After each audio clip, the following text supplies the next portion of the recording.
All right there, and how you doing? Recently, I was recommended to watch a video by a friend on Facebook.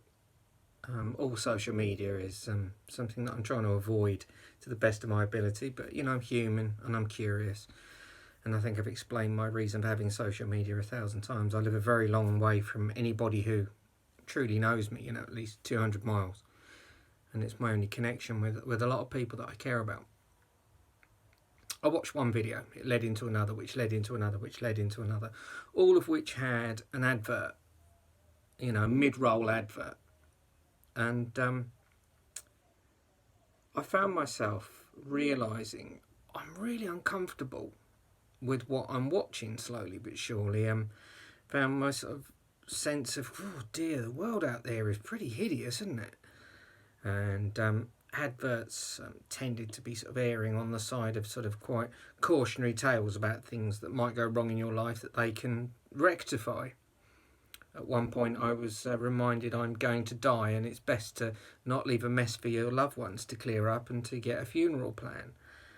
And I just thought, my God, this bombardment, which I've ironically talked about so much over the last 15 years with regards to my output on YouTube, but I'm beginning to feel the things that I used to talk about. I used to talk about with no passion whatsoever. I was very aware and sincere about what I meant, that things could have a detrimental effect on people's mental health. But I didn't quite know what it meant. It'd be like a non-smoker warning people I really wouldn't smoke. I know of people who've had terminal cancer and all sorts of diseases which have been lifelong, which have been so debilitating they can't actually live a regular life. A non-smoker would be perfectly at liberty and justified in saying that, and they might even care about it. And the stuff that I've talked about in the past with caring about people's mental health, I do mean it. I'm pretty self-serving, and I mean it generally from a point of view of self-preservation and wanting to get my voice heard. There's nothing noble about anybody's want to get their voice heard in general, in this day and age especially. Notable exceptions, of course, but this slow descent into video leading into video, subject matter seemed to sort of have a small bearing on what followed, and there was just this dark path that these videos were leading me down, to the point where I was just thinking, good God, it's really fucking scary out there, isn't it? Look at what's going on. Look at the amount of people look at the amount of situations that are going, and put in any words to sort of complete those sentences. It was just horrendous. And there just is no getting away from the fact that every aspect of the way any kind of mainstream source is pumped at you, and even the alternative, with regards to this stuff, is all about fear in one direction, people who are warning you about fear, and ultimately fear-mongering about fear-mongers. It's exhausting. It's truly exhausting, and it is so. I'm beginning to see, in amongst other stuff, self-inflicted wounds, of course, a lot of them, and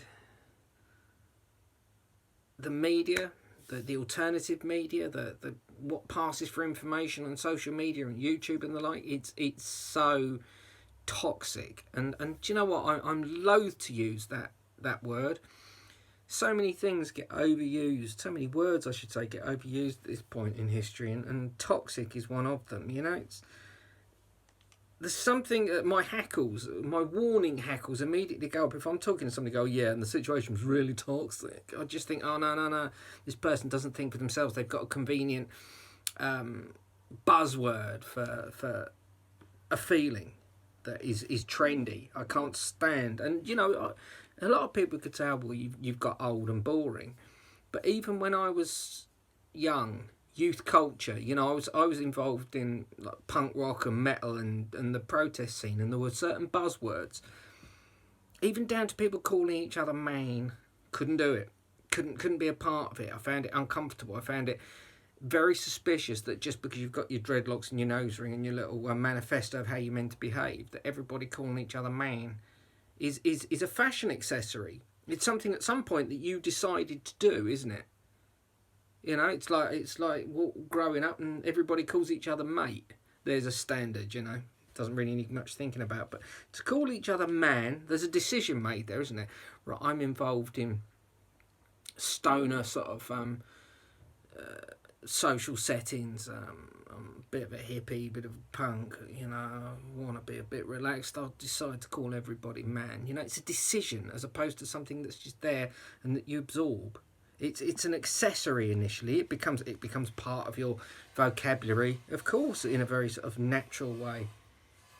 Somebody'd have to start soaring, wouldn't they? It's always the way. I haven't done this for such a long time. I feel so uninclined, you know, maybe that's that. I've made my point about that. I just think that groupthink, social media, all of it is it's just toxic and dangerous. And, you know, I'm beginning to realise that in my sort of weakened state, ironically, sort of talking about sort of a weakened state mentally, I think that I'm pretty strong. I think that one of the ironies of being acknowledged as having a disorder like anxiety, I try and analyse the difference between fear and anxiety. Fear, as far as I'm explaining it now, is a logical thing. It's a reaction to Jesus Christ, there is a man-eating fucking bear over there. There's fear. Anxiety is, well, I'm sitting here, can't see anything for miles around, but there might be a bear.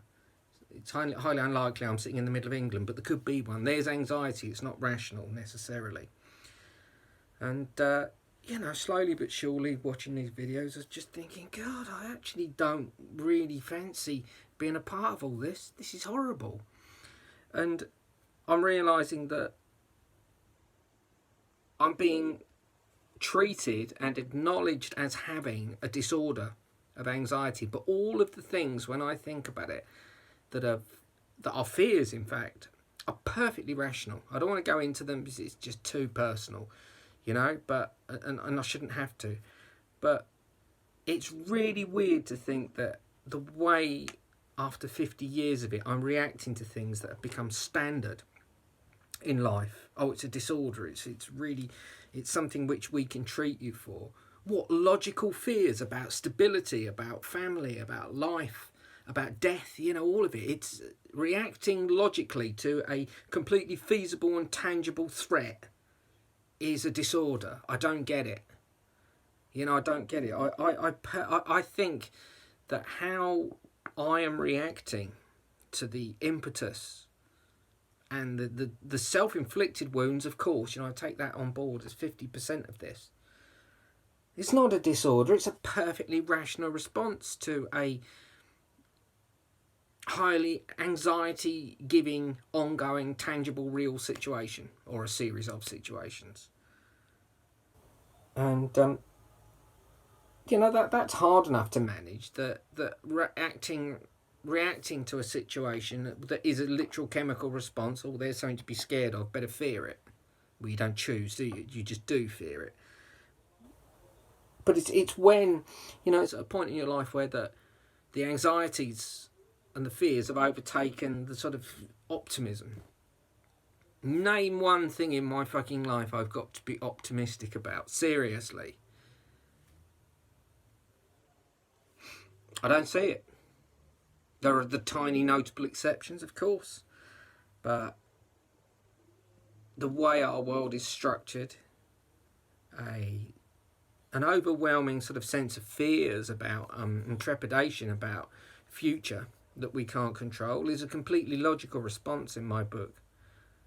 You know, I'm really struggling with that one at this point in time. And the way I've found, you know, looking back over the last 20 years especially, I've had some big worries in my life, but slowly but surely they just slot into place in life, and you learn how to stack them emotionally, and you deal with it. You know, you get over it, and quite often you look back on a situation that really sent you to the edge, and you're thinking, my God, this is as bad as it can get. And you look back and think, yeah, it's still there and it's still the same, but I just don't care anymore. You know, I've just had a hell of a lot happen in my life that I just need to slot things into a place where I think, yeah, don't care anymore. It's there, dealt with it. I'm stronger because of it. What don't kill you makes you stronger and all that, which is another fucking nonsense saying, but I'm not going into that right now. But yeah, social media is meant to be there to bring people together, but it does nothing, in my book, but divide. I think we are forced to acknowledge aspects of ourselves which don't exist, caring beyond our capacity. You know, that is one thing that I think that I've definitely imposed upon other people, expecting them to care beyond their capacity. You know, directly about me. Why don't you give a shit? Why should they? You know, the whole thing with the internet and social media is it's forced people into a place where they try to admit strengths, or they're forced into admitting that they've got strengths that they've never even thought about, let alone had to confront. They don't even exist within them, and fair play to them, so they shouldn't. You should not force anything in life on that level. Anyway, I know this will have made sense to somebody. I look forward to absolutely nobody commenting as usual. God bless.